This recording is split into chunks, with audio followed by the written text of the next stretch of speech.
बिस्मिल्लाहिमिनश्शैतानिर्रजीम बिस्मिल्लाहिर्रहमानिर्रहीम। अजीजो साथियों, अस्सलाम वालेकुम वरहमतुल्लाहि वबरकातहू। आज इस दौर में जिधर देखें खुद परस्त लोग ही नज़र आते हैं। खुदा परस्तों की तो सिर्फ नाम बाकी रह गई है। किसी को चूड़ियों की खनक सुनाई देती है, किसी को गाने बजाने याद आते हैं, किसी को अपने बीबी की सूरत नजर आती है, तो किसी को अपने बच्चों की किलकारियाँ अच्छी लगती है। किसी को अपने कारोबार से प्यार है तो किसी को अपनी दुनियावी दौलत से प्यार है। गैरतमंद बनो मुसलमानों, गैरतमंद बनो, बेगैरत ना बनो। तुमसे तो अच्छा वो काफिर जाहिल अबू जहल था। जी हाँ, तुमसे तो अच्छा वो काफिर जाहिल अबू जहल था। अरे कम से कम उसने तो सरकारे मोहम्मद सल्लल्लाहु अलैहि वसल्लम का दीदार तो किया था।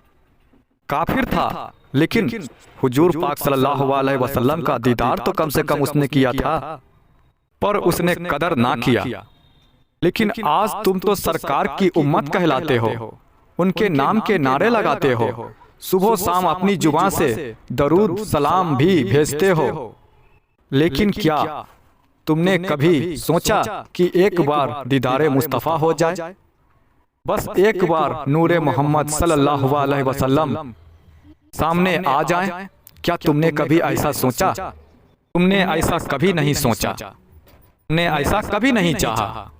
जबकि वही शक्ले मुस्तफ़ा सल्लल्लाहु अलैहि वसल्लम तुम्हारे लिए बख्शिश का जरिया है, और वही अव्वल कलमाए तैयब अजाबे कब्र से निजात का समान है।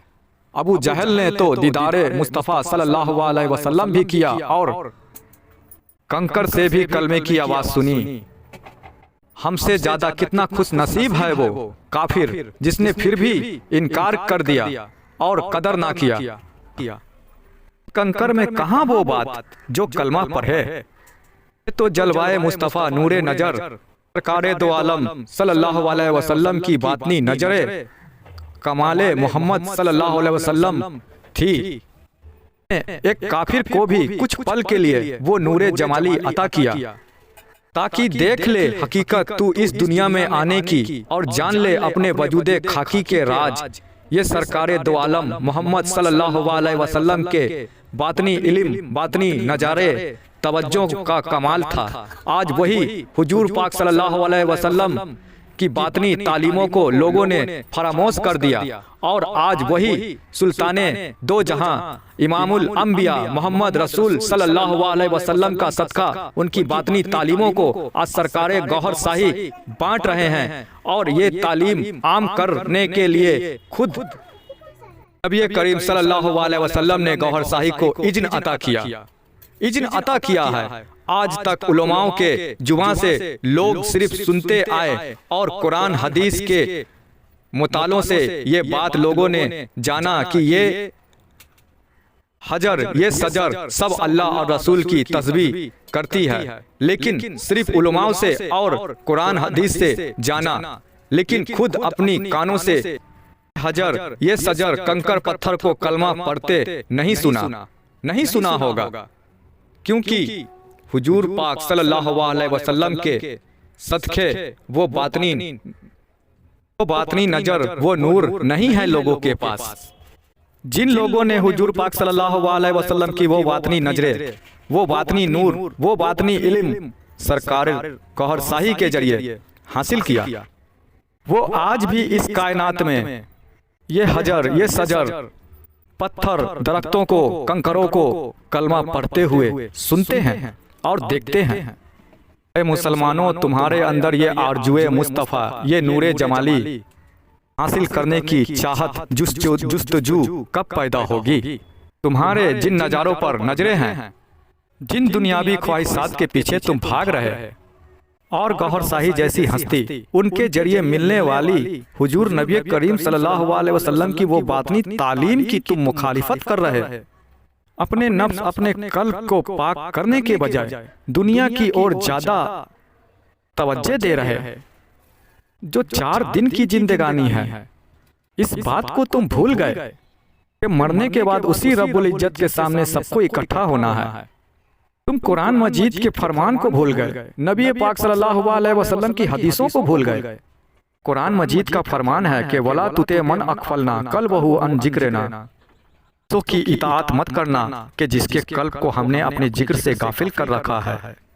ऐसों की पैरवी मत करना, अल्लाह फरमा रहा है कि जिसके कल्ब को हमने अपने जिक्र से गाफिल कर रखा है, लेकिन तुमने इस जिक्र का मतलब नहीं समझा।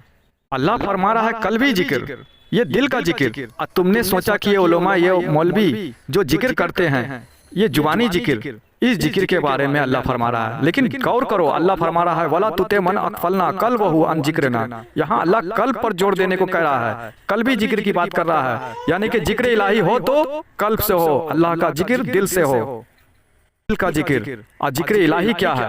अल्लाह का इस्म, अल्लाह का नाम, उसके कुरान तुम्हारे दिल में उतरना, तुम्हारे दिलों में गूंजना, दिल की धड़कनों में गूंजना, यह है कल्बी जिक्र। नबी करीम सल्लल्लाहु अलैहि वसल्लम की हदीसों को भी भुला दिया, हदीसों पर भी गौर नहीं किया। हुजूर पाक सल्लल्लाहु अलैहि वसल्लम हदीस में फरमाते हैं कि ला सलाता इल्ला भी हुजूरी कल्ब। यहाँ हुजूर पाक भी कल्ब का ही दुहाई दे रहे हैं। कल्ब भी इंसान का, उसकी पहचान है, उसकी भाई का सामान है। हुजूर पाक सल्लल्लाहु अलैहि वसल्लम भी इरशाद फरमा रहे हैं कि ला सलाता इल्ला भी हुजूरी कल्ब। ऐ नमाजियों, जो नमाज पढ़ते हैं उनके लिए कि तुम्हारी नमाज उस वक्त तक कबूल नहीं हो सकती जब तक तुम हुजूरियत कल्ब हासिल ना कर लो। हुजूरियत कल्ब है क्या? हुजूरियत कल्ब वही जो अल्लाह रब्बुल इज्जत ने कुरान मजीद में जिस कल्ब का जिक्र फरमाया, जिक्र इलाही तेरे कल्ब में उतर जाना, अल्लाह का जिक्र, अल्लाह का इस्म तेरे कल्ब में उतर जाना। अल्लाह का इस्म क्या है? पहला कलमा ला इलाहा इल्लल्लाह मुहम्मदुर रसूलुल्लाह। ये जुबान से नहीं, तेरे कल्ब में उतर जाना, तेरे दिल की धड़कन में उतर जाना, हर वक्त कलमे का तेरे दिल में गूंजना। पल कलमा, कलमाए ला इलाहा इल्लल्लाह जब तेरे दिल में उतर जाए, दिल की धड़कनों में हर वक्त जब जारी हो जाए, उस वक्त तेरी नमाज को बोल, तेरे कुरान की तिलावत को बोल, उस वक्त तुम्हारी रब के बरगाह में जी हुजूरी मंजूरी की जाएगी। मुसलमानों, दुनिया से बाहर आओ, दुनिया से निकलो, मोह माया से निकलो और हकीकत को जानो, हकीकत को जानो और मुर्शिदे कामिल का दामन थामो, मुर्शिदे कामिल का दामन थामो। सरकार गौहर शाही से जुड़ो, सरकार गौहर शाही, सरकार गौहर शाही और उनके जरिए मिलने वाली तालीम, उसका अनादर ना करो, कदर करो, क्योंकि वो तालीम ही अव्वल तालीम है, वो ज्ञान ही अव्वल ज्ञान है। हुजूर जो हुजूर नबी करीम सल्लल्लाहु अलैहि वसल्लम ने चलाया। लोगों से गुजारिश है कि हमारी ये मोटिवेशनल बातें आप लोगों के दिल में उतरेगी और आप भी मुतासिर होंगे, सरकार गौहर शाही को अपनाएंगे और इज़्ने कल्ब हासिल करेंगे, अपने दिल की धड़कनों में अल्लाह का इस्म उतारेंगे, अल्लाह का जिक्र उतारेंगे, फिर आप नमाज, रोजे, हज, ज़कात, अल्लाह की रब की बंदगी करेंगे। अस्सलाम वालेकुम व रहमतुल्लाहि व बरकातहू।